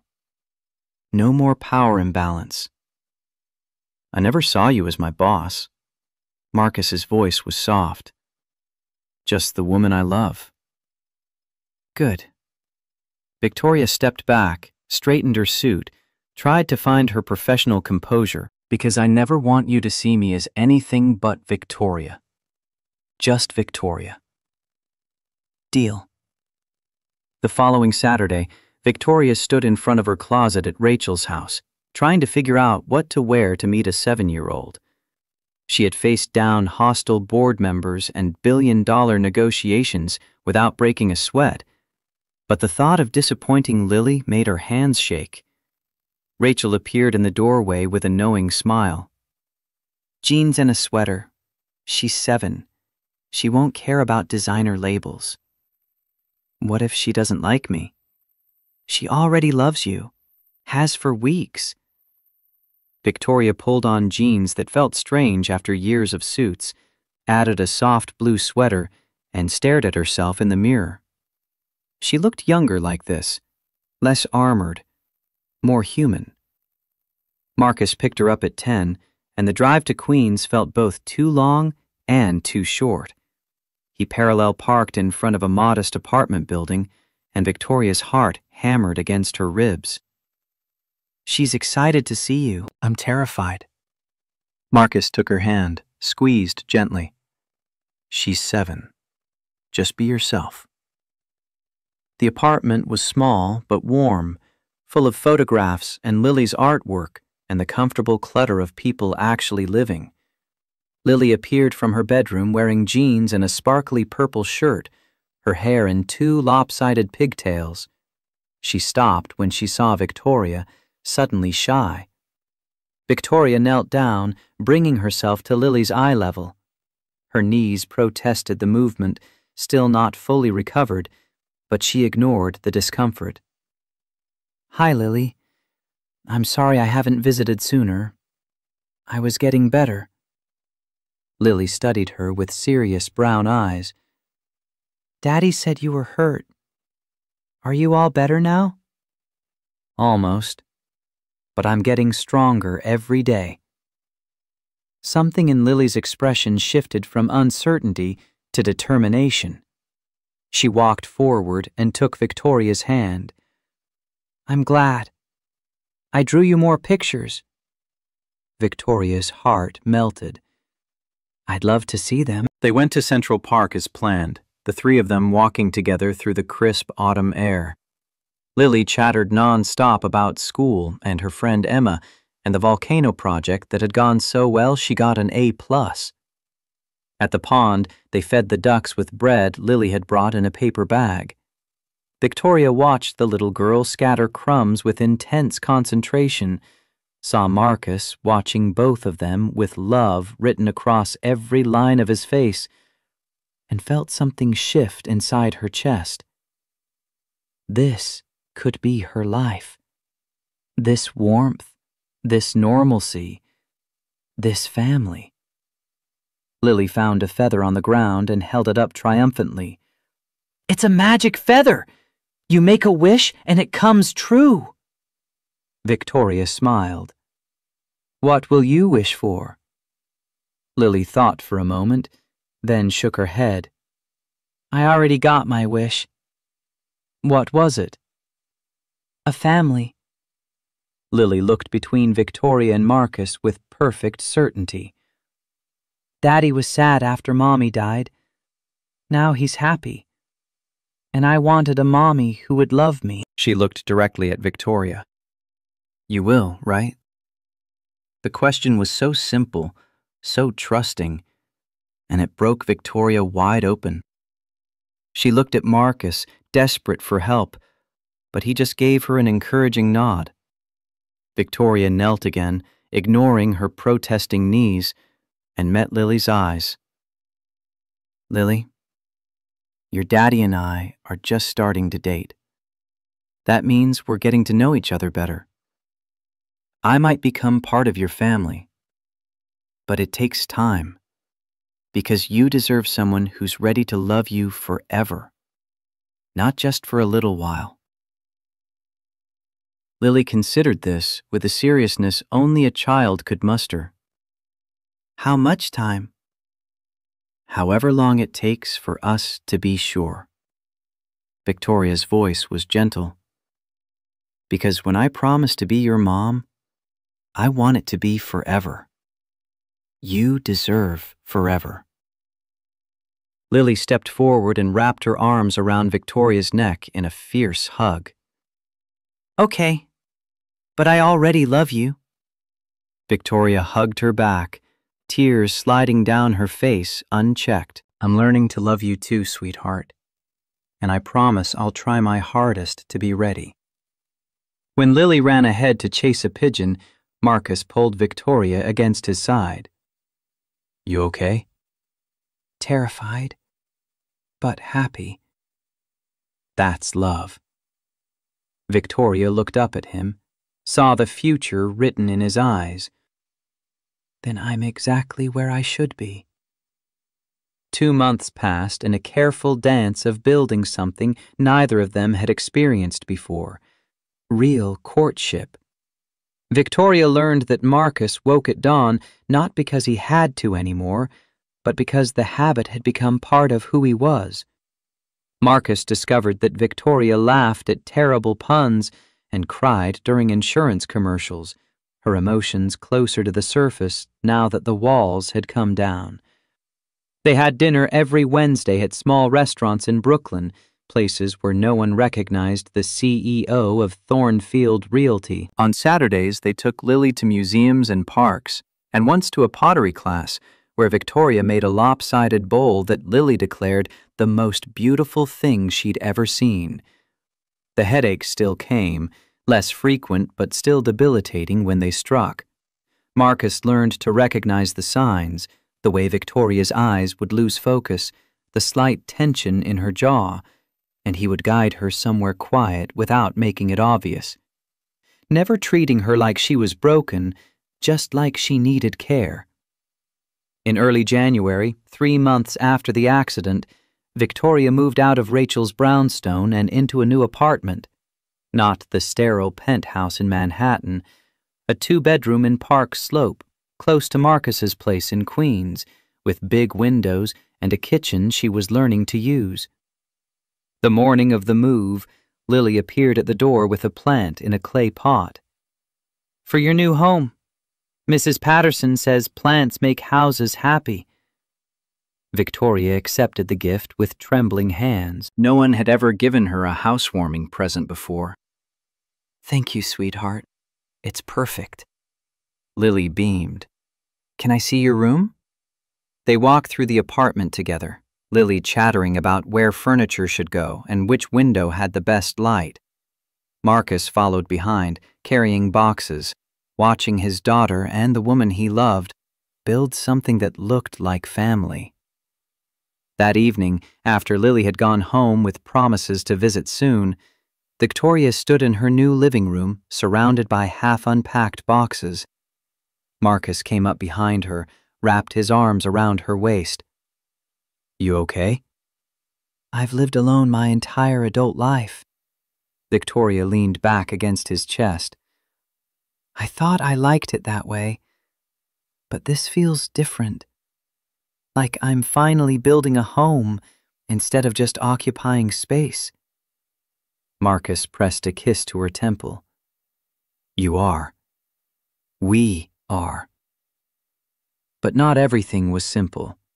In mid-February, Evelyn made her move. Victoria was working late at the office when her assistant buzzed through. Your mother is here. She doesn't have an appointment.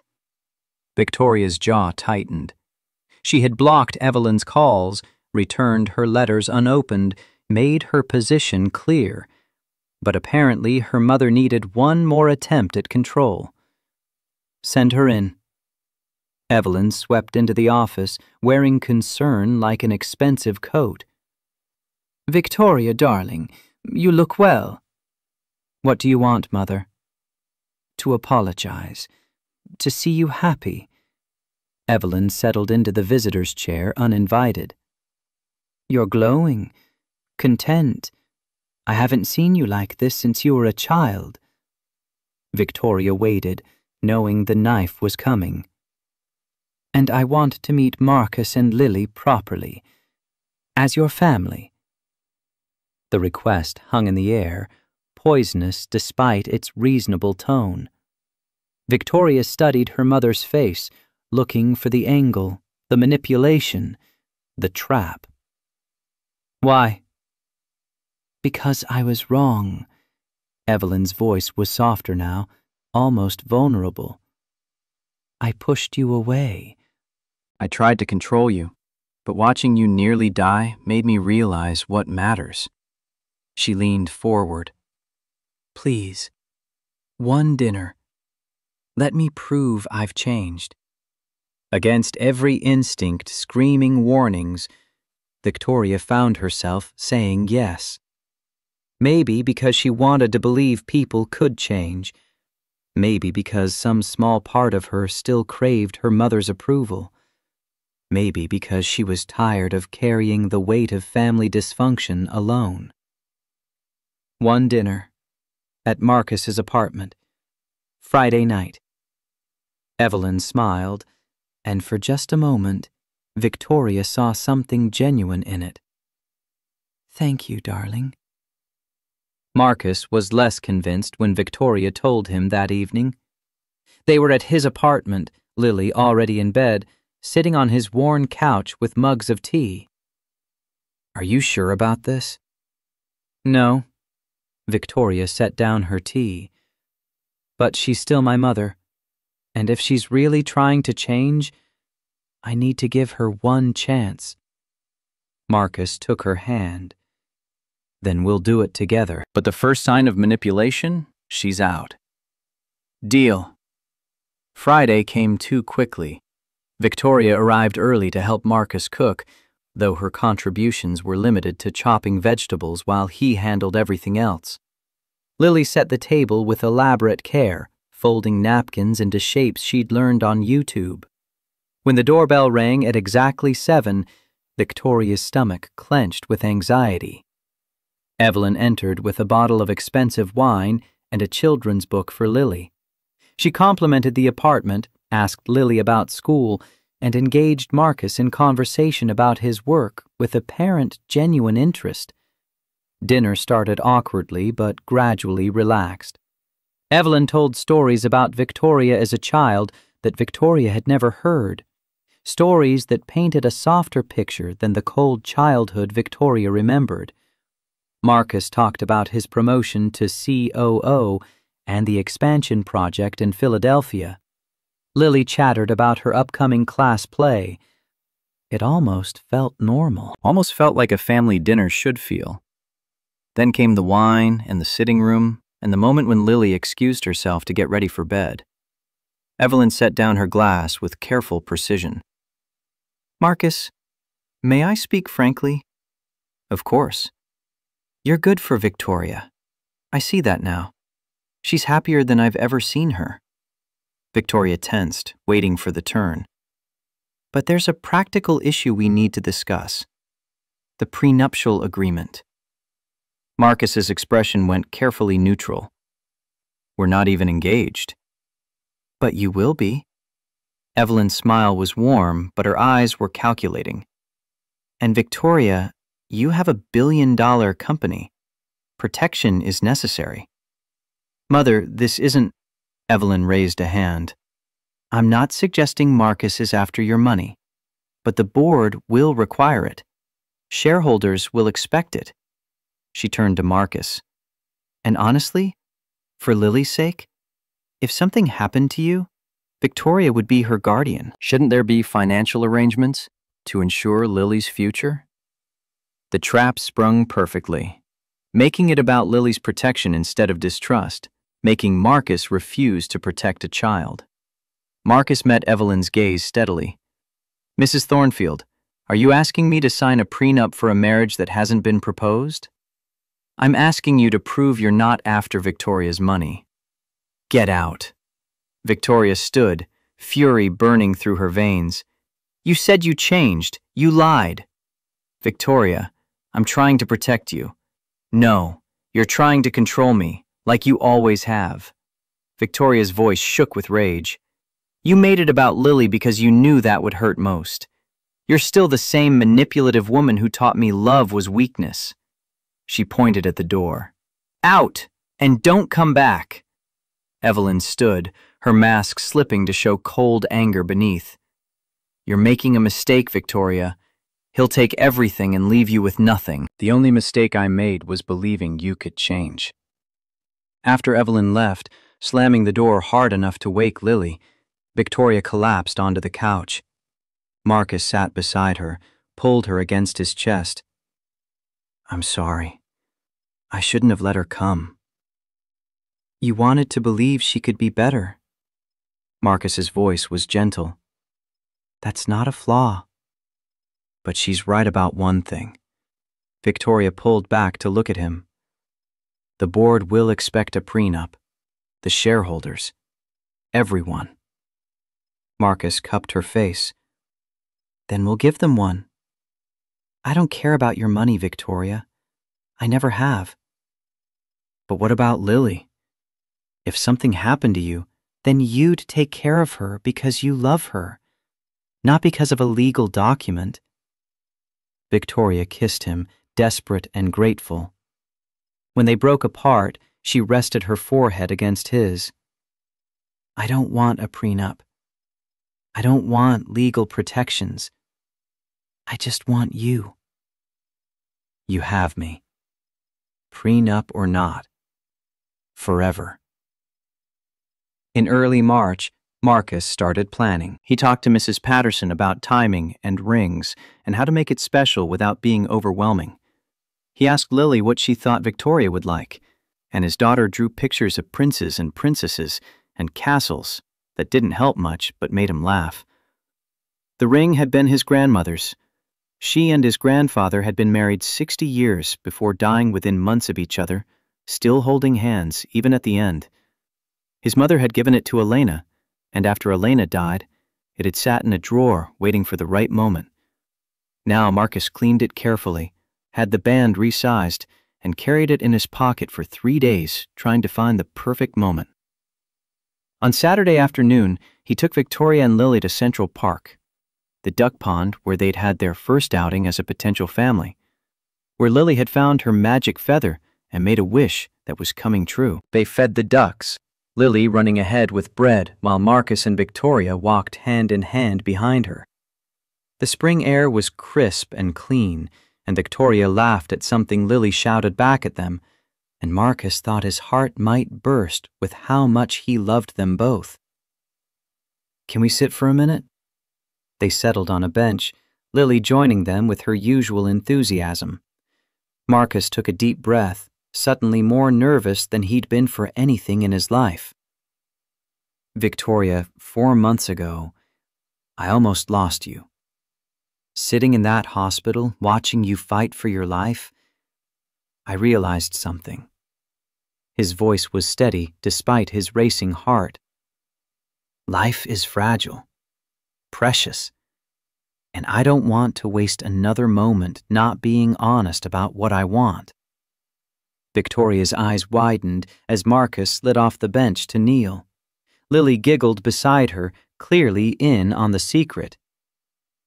This was my grandmother's ring. She and my grandfather were married 60 years. She told me to give it to the woman who sees my soul. He pulled out the simple band with its Victorian-era setting. Victoria, you see me. You see past the assistant, the single dad, the guy with debt and baggage and a tiny apartment in Queens. You see Marcus, the man who loves you, who wants to build a life with you. Victoria was already crying, hands pressed to her mouth. I know your mother thinks I want your money. I don't. I'll sign any prenup you want. I'll keep my apartment. Victoria covered his mouth with her hand. Stop. She slid off the bench to kneel with him on the cold ground. I don't care what my mother thinks. I care what you think. Do you love me? More than anything. Do you love Lily? She's already my daughter in every way that matters. Victoria turned to Lily. Do you want me to marry your daddy? Lily nodded so enthusiastically her pigtails bounced. Yes! Then you'll be my real mommy. Victoria looked back at Marcus, tears streaming down her face. Then yes. 1,000 times yes. The kiss was interrupted by Lily throwing her arms around both of them, creating a tangle of limbs and laughter and joy. Park goers applauded. Someone whistled. Marcus didn't care about any of it except the two people in his arms and the future spreading out before them like spring. Victoria looked at the ring on her finger, simple and meaningful and perfect. It's better than any diamond. It has history, love, meaning. Lily jumped up. Can we go home and celebrate? With ice cream? Marcus laughed. Absolutely. Ice cream for everyone. They walked home together, engaged couple and daughter and family. At Marcus's apartment, Victoria's phone buzzed with a text from Evelyn. I heard. Congratulations. Don't say I didn't warn you. Victoria deleted it, blocked the number permanently, and turned to Marcus. My family, my rules. And you're my family now. The wedding planning was deliberately small. They both wanted intimate, meaningful, real. 30 people in Central Park near the duck pond. Lilia's flower girl wearing the sparkly purple dress she'd picked out herself. Mrs. Patterson officiating because she'd gotten ordained online specifically for this. Rachel Morrison hosted the bachelorette party at her brownstone with wine and laughter and stories that made Victoria realize she'd built a found family over the years. Women who cared about her, not for her money or her company, but for herself. I've known you 10 years, Rachel raised her glass. Never seen you happy until Marcus. Hold on to that. Hold on to him. On the last Saturday of May, Victoria woke in her apartment alone for the last time. Tomorrow she would move into a house they'd bought together in Park Slope, big enough for all three of them, with a yard where Lily could play and a kitchen where Marcus could cook and a home office where Victoria could work reasonable hours. The wedding was at 4. Rachel and her daughters helped Victoria into her simple white dress, styled her hair in loose waves, applied minimal makeup because Marcus had once mentioned he liked seeing her freckles. You're glowing. I'm marrying the love of my life. At the park, chairs were set up near the water. String quartet played softly. Marcus stood at the makeshift altar with Mrs. Patterson, looking nervous and handsome in his suit. Lily walked down the aisle first, scattering petals with intense concentration and waving at guests. When she reached Marcus, she whispered loudly enough for everyone to hear. Mom looks really pretty. Then the music changed and Victoria appeared, walking alone because she didn't need anyone to give her away. She was giving herself, freely and completely, to the man waiting for her. Marcus's breath caught audibly when he saw her. Victoria walked toward him, steady and sure, her eyes never leaving his face. When she reached him, she took his hands. Hi. Hi. You're beautiful. You're everything. Mrs. Patterson smiled at them both. Marcus, your vows. Marcus took a deep breath. Victoria, 3 years ago, I started making your coffee. I learned you liked it at 140 degrees, extra hot, like your determination. Guests chuckled softly. But over time, I learned so much more. I learned you're brilliant and fierce and terrified of being alone. I learned you protect yourself with walls because you've been hurt. But I also learned that behind those walls, is the most extraordinary woman I've ever known." His voice roughened with emotion. "Someone who fights for what she believes in. Someone who learned to love a broken single dad and his daughter. Someone who proves every day that love isn't found in grand gestures, but in showing up, in paying attention, in staying. Victoria, I vow to see you every day for the rest of my life. I vow to love you in the small moments, the morning coffee, the late nights, the quiet Sundays when nothing happens except us being together. I vow to be your partner, your friend, your home. And I vow to prove every single day that love is real, that you deserve it, that we built something worth keeping." Victoria was crying openly now, not bothering to hide it. Mrs. Patterson handed her a tissue with a knowing smile. "Victoria, your vows." Victoria took a shaking breath. "Marcus, I spent 38 years believing I didn't need anyone. I built an empire, but I built it alone. I thought success was enough. I thought walls would protect me. Then you walked into my life with scrambled eggs and patience and 3 years of quiet devotion I was too afraid to see." Her voice broke. "You saw through my armor. You loved me when I was unlovable. You stayed when everyone else left. You showed me that the bravest thing I could do wasn't build a billion-dollar company. It was let you in. I vow to let you in. Every wall, every barrier, every defense, gone. I vow to love Lily as my own daughter, to honor her mother's memory and add to her story, not replace it.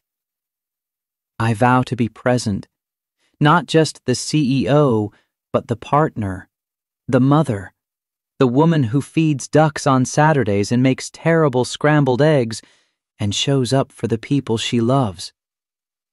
She looked at Lily, then back at Marcus. "You taught me that love isn't weakness. It's the strongest thing we can do.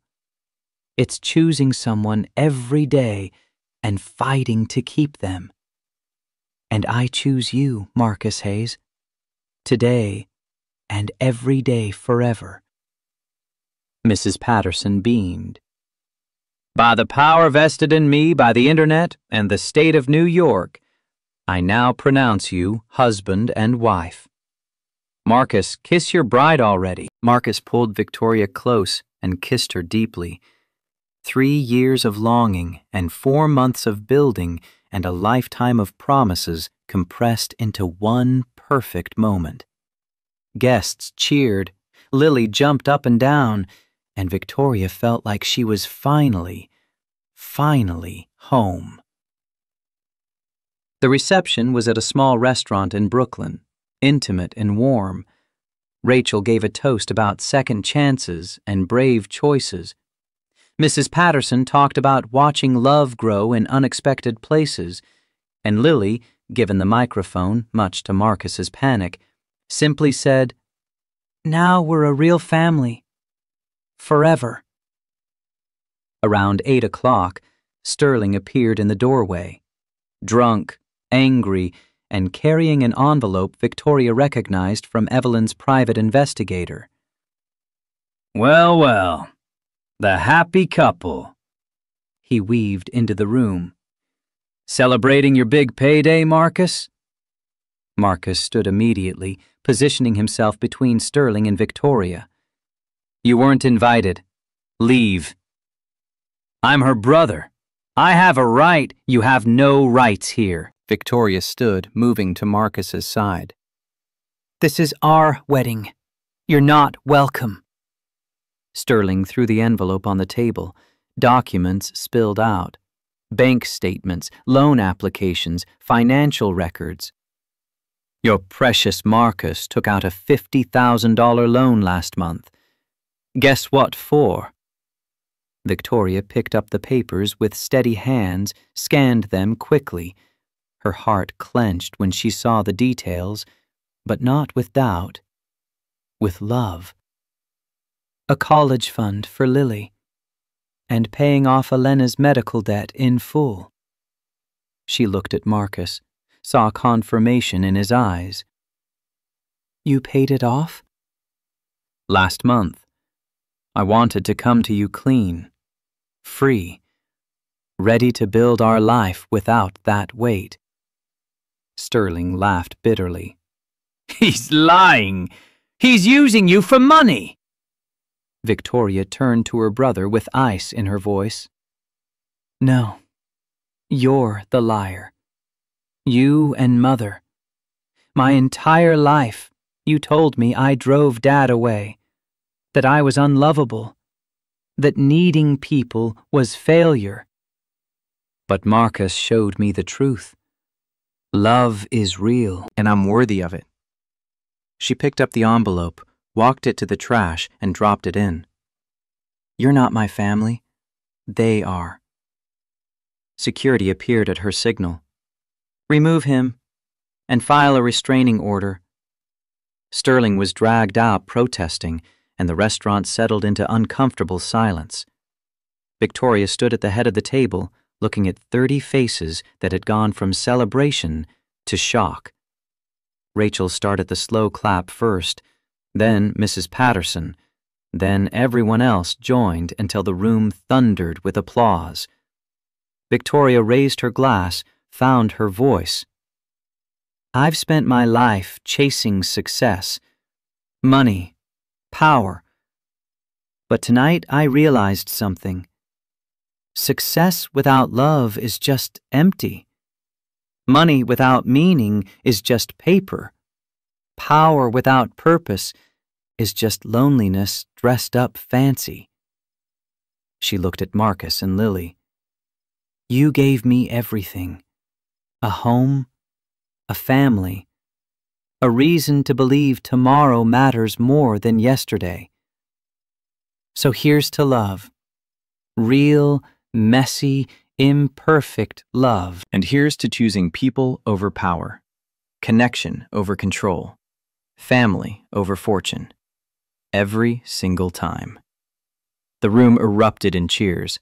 Marcus pulled her into a kiss that tasted like happy tears and new beginnings. Lily wedged between them, insisting on a family hug. And Victoria thought that every wall she'd built, every year she'd spent alone, every moment of pain had been worth it to get here. A year later, Victoria woke in the house in Park Slope to the smell of scrambled eggs. She smiled, stretched, and padded downstairs in her pajamas to find Marcus and Lily cooking breakfast together. Good morning, Mom! Lily was 8 now, taller and more confident, but still her daughter in every way that mattered. Good morning, sweetheart. Victoria kissed the top of her head, then kissed Marcus properly. You're spoiling me. That's the plan. Marcus handed her coffee at exactly 140 degrees. Some things never changed, and Victoria was grateful for it. At work, she arrived by 8 and left by 5, delegating ruthlessly and trusting her team. The company thrived under her balanced leadership. Shareholders were happy. The board respected her boundaries. And Richard Castellano had quietly resigned after his Miami scandal resurfaced mysteriously in the press. On Saturdays, they still fed the ducks at Central Park. Lily had started a collection of feathers, each one representing a wish she claimed had come true. Victoria helped with homework and school projects. Marcus cooked dinners that brought them all to the table laughing. One evening in late spring, Victoria found Elena's photograph that Marcus kept on his dresser. She picked it up carefully, studied the blonde woman with a bright smile. Thank you, she spoke to the photo like Elena could hear. For loving him first, for teaching him what real love looks like, for making him promise not to give up on it. She set the photo back gently. I'll take good care of them, both of them, I promise. Marcus appeared in the doorway, wrapped his arms around her from behind. Talking to Elena? thanking her. Victoria leaned back against his chest.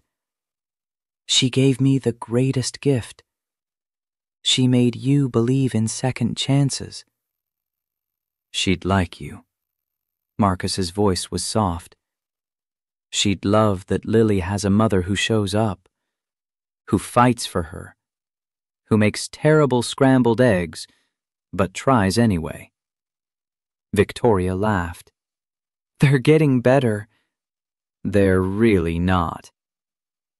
They stood there in comfortable silence, watching through the window as Lily chased fireflies in the backyard. The house was filled with the sounds of life, dishwasher running, Lily's laughter floating in through open windows, neighbors calling greetings over fences. Do you ever regret it? Victoria asked quietly. Choosing me? The chaos with my family? The complications? Marcus turned her to face him. Never. Not once. Not for a single second. He kissed her forehead. You're the best decision I ever made. You and Lily. You're my whole world. You're mine too. Victoria looked up at him. I spent 38 years building an empire.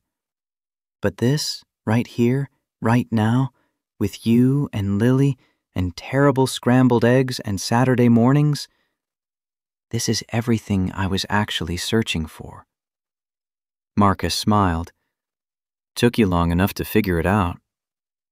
Good thing you're patient. Good thing you're worth waiting for. They went outside to join Lily, who was determined to catch a firefly to show them. Victoria chased alongside her daughter, laughing when Lily shrieked with delight. Marcus watched his two favorite people light up the gathering darkness and felt gratitude so profound it threatened to overwhelm him. Love wasn't found in grand gestures or perfect moments. It was built in scrambled eggs and hospital vigils, in seeing someone when they felt invisible, in staying when it would be easier to leave, in choosing someone every day and fighting to keep them. And sometimes, if you were very lucky, the person you'd been loving in silence turned out to be listening all along.